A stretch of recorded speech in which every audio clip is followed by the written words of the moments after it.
The state of Utah respectfully requests that the court sentence Ms. Hildebrand to consecutive prison terms for each of the 4 counts of aggravated child abuse to which she has pleaded guilty.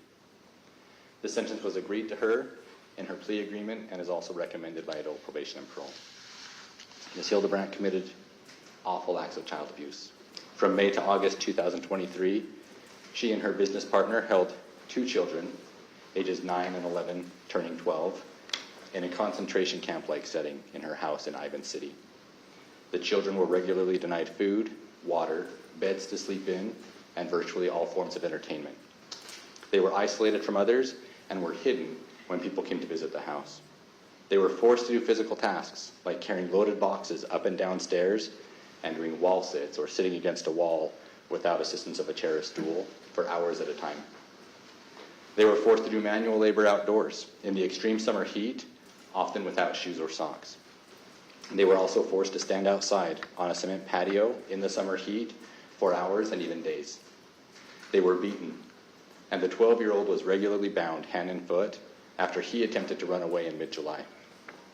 Both children had extensive physical injuries from the abuse that required hospitalization to treat. The injuries from the binding are particularly bad. In addition to the physical abuse, the children were emotionally abused. They each believed to some degree that they deserved what was being done to them. Had the older of the 2 children not had the courage to run away and ask a neighbor to call the police, heaven only knows how much longer he could have survived. After being caught, Ms. Hildebrand has shown little to no remorse for her actions.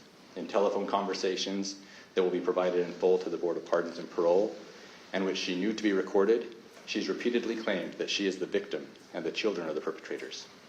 She has gone so far as to say that the things said in this proceeding and covered by the media today will be full of lies. The combination of 3 factors make Ms. Hildebrand a significant threat to the community. First, the severity of the abuse she caused to be inflicted on young children. Second, her attitude that everything she did was justified and that she is being wrongfully imprisoned. And third, her training as a therapist and aptitude for using online resources to convince others to follow her guidance. Utah Code Section 76.3.401 lays out 3 factors the court should consider in determining whether to impose concurrent or consecutive sentences. The first is the gravity and circumstances of the offense. The second is the number of victims. And the third is the history, character, and rehabilitative need of the defendant. As agreed to in the plea agreement and as recommended by adult probation and parole, consecutive sentences are appropriate here.